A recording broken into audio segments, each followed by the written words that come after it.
Good evening. People living on a Plymouth street have spoken of their shock after a house caught fire following a lightning strike. It happened around 8 o'clock last night in the Crown Hill area of the city.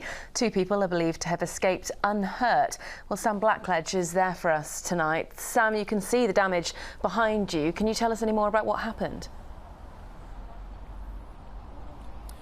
Well, it was certainly a lucky escape for those 2 people. As you can see, the damage behind me, as you say, really tells that story. It was yesterday evening when that huge electrical storm swept across Plymouth. It brought power cuts and huge bangs, and in the middle of it, a bolt of lightning is believed to have struck the roof of this house, causing a fire in the upstairs bedroom. I'm glad to say that nobody was hurt, but as you'll see from these incredible pictures, it could have been a lot worse.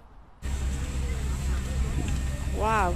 A rumble of thunder, a flash of lightning, and then this.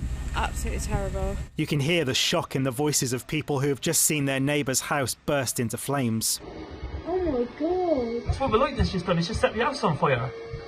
Firefighters from across the city raced to help. Thankfully, the couple who live here managed to escape unhurt. But this morning, the damage left behind was clear. I went to bed early. I was just tucking up for the night, laid down, just going to sleep, and boom, there was an almighty bang and then a huge flash. My house shook completely. The next thing you know, you're getting these reports there's been a fire in Crown Hill due to the lightning. It could have been us, to be honest with you. I mean, it seems to happen quite a lot around here. You know, it's not the first time a house has been set on fire, but we do seem to attract the lightning in this area for some reason.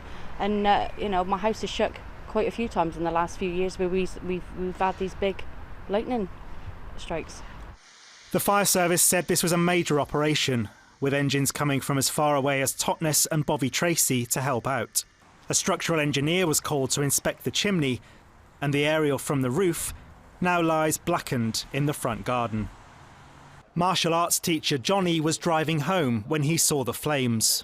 I pulled my car over, jumped out and sort of just went over to see if everything was okay, basically, and make sure that people had evacuated their houses, and we helped like a little old lady out of her house. But I tell you what, the boys, the fire brigade lads, just so brave, so brave.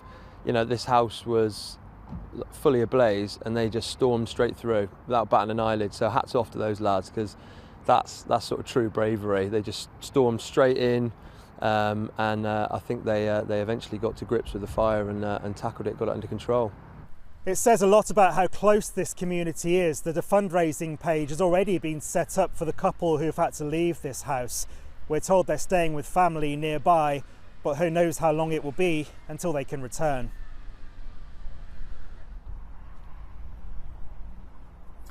Well, as you can see, just in the last few minutes, the homeowners here are returning to collect some of their possessions. That online fundraising campaign has raised an amazing £800 in less than 24 hours, and there have been many more generous offers of help from the local community. I think everyone here is just trying to make some sort of sense out of what can only be described as a freak accident.